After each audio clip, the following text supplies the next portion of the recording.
All right, welcome back. So, lots of great things happening now that we hear even Rand Paul is out there talking about how this election was stolen in many ways. And Mikey, in SOT 5, apparently John Ratcliffe, the director of national intelligence for America right now, just took over for Rick Grinnell. And apparently CBS News is reporting that John Radcliffe has told them that there was foreign election interference from China, from Russia, and from Iran in November. Take a look at this. What did Radcliffe say about election fraud and interference? Well, D&I Radcliffe leads the 17 intelligence agencies, and he has access to the most highly classified information that is held by the U.S. government. And he told CBS News that there was foreign election interference by China, Iran, and Russia in November of this year. And he is anticipating a public report on those findings in January. All right. So that's the director of national intelligence for the United States of America telling CBS that there was foreign election interference. And many people have been saying, that if two sets of electors go down to Washington on January 6th, the whole thing will be thrown into contention. And when the electors go to the House of Representatives, they go to a joint session of Congress, the House of Representatives and the Senate. They got the House, we got the Senate. So they're going to try to approve in the House all the electors for Joe Biden. And then we need a joint resolution between a member of the Senate and the House to go in there and challenge those electors, not accept them. And that'll start all the dominoes in motion. Now, this one guy, Mo Brooks, he's out there fighting hard to make exactly this happen. And he needs a brave senator like a Rand Paul or a Ted Cruz to go out there and say, hey, I'm with him. And if they contest that, both sides have to go deliberate. If they can't come back and agree, then it goes to the constitutional route where the House of Representatives selects the president and the Senate selects the vice president. And we got them both. So things might be happening there. But here's Mo Brooks talking about the likelihood of any of this happening. February the 6th at 1 p.m., the House and Senate meet in the House chamber. Vice President Mike Pence presides. There's a roll call of the states, at which point the purported Electoral College votes are announced.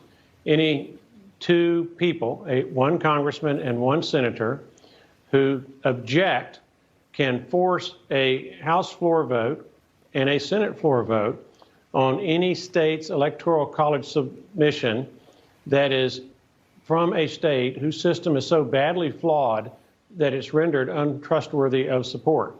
So I am more than happy, along with a significant number of my congressional colleagues, to object to a number of these states with systemically flawed election systems. The question is going to be whether a senator is also willing to stand up and fight for their country by protecting the accuracy and honesty of an election system that is the bedrock of any republic. All right, so there is a plan afoot down in Washington. We need a couple of brave legislators to stand up and say this whole thing was a sham. Yesterday, Joe Biden was down in Georgia 2 days ago for John Ossoff, this guy who's running against David Perdue and this guy, Raphael Warnock, this socialist minister down there. He's running against Kelly Loeffler. And, I said a little earlier that we're getting to the point like where we were in 1775, that the people don't believe the governmental authority anymore. People don't believe that these people know what they're doing. People don't believe they have our best interests at heart, and they're just trying to take away our freedoms and liberties and make us into a pack of sheep who sit in our house. Now, we got some science out the other day that 74% of the cases of COVID spread are in the home. So what do these geniuses do? They want to lock us all in our home. They want more people to get COVID. I'm an odds man, okay? If you tell me lock in the house, you have a 75% chance of getting COVID, I stand in the cold if I have to, Okay? Matter of fact, from Governor Cuomo's own report, the spread in bars and restaurants is 1.4%.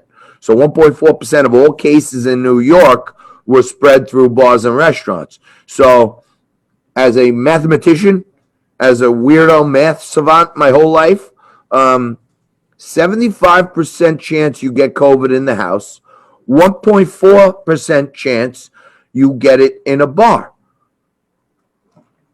See where I am right now? I don't know if you can see this, but okay. Is that starting to make sense to you? I'm going to wrap myself in a bar because I have a 1.4% chance of getting the COVID in a bar.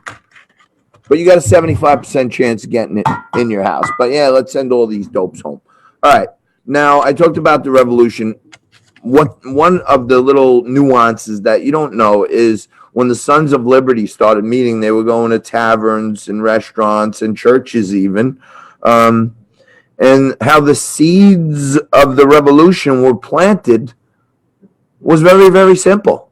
Okay? These guys, tonight, let's go over to Max. You know what we're doing. Don't say anything. We'll make it look like we're just having a few beers. The seeds of the revolution were planted. We met in taverns. We met in restaurants. We met in churches. Do you understand the closures now? They want to take away central meeting places. Number one, there's a war on cash going on in this country. So bars and restaurants are big purveyors of cash money, green currency. They don't want that out there. Okay. And the bars and restaurants are like money centers of cash because that happens in bars. People throw 20 on the bar. And then the bartender takes it and makes a tip out of it. Then he goes to the deli and buys a pack of cigarettes or a soda and a sandwich. And the cash is getting out in the community. They don't want that. Okay. What were the famous bars, you ask? Much like Mac's Pub, where the seeds of anti-anarchy are being sowed, and we don't believe the rules anymore. But first and foremost, one of the places up in Massachusetts, the Green Dragon Tavern, still lives. The Green Dragon Tavern was built in 1654. Green Dragon Tavern is referred to by many as the headquarters of the revolution, due in part to it being the meeting place for the Sons of Liberty and the place where the Boston Tea Party was organized. It's also said that Paul Revere's ride was sparked when those in the tavern overheard plans for the invasion of Lexington and Concord. The original building caught fire and was demolished in 1854, but rebuilt shortly thereafter.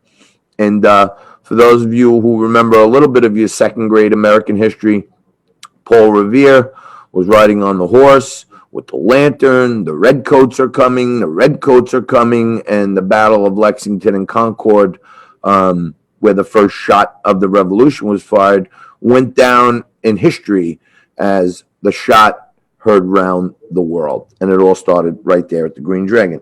Now, in Philadelphia, PA, another one of the birthplaces of American liberty and freedom, Ben Franklin was the big ambassador down there in Pennsylvania. You know, down there we got the Liberty Bell and all that other stuff. In Pennsylvania, the Sons of Liberty, they met at the City Tavern. Was a wonderful watering hole down in Pennsylvania back then. Ben Franklin was known to hang out there and tip a few back. This bar was built in 1773 in Philadelphia. The City Tavern in Philadelphia served as the unofficial meeting place for the delegates of the First Continental Congress, including John Adams and George Washington, who are also to have been first introduced at the City Tavern. Notable patron Ben Franklin also visited the tavern for its genteel interior, as he explained it. And the original building was knocked down in 1854, but accurately rebuilt in the 1970s, according to historic documents and insurance papers. So another place where Ben Franklin and George Washington and John Adams, another one of the places where covert operators met to put together the plan for the Sons of Liberty to fight back against the tyrannical king. That was the City Tavern in Philadelphia. And then right here in New York City, downtown, Francis Tavern is where George Washington chose to have his acceptance speech when we had victory. And Francis was built in 1719 in the middle of Manhattan. George Washington toasted 13 times to the different people who helped him defeat the British. It was at the end of his parade through the city after the Brits had pulled out on November 25th, 1783. It's also the spot where the Sons of Liberty plotted the New York Tea Party. Those are the famous bars of history. Max Pub and others will be the next round where the new Sons of Liberty will meet if we must. We'll take a quick break. We'll come back with more Liquid Lunch right after this.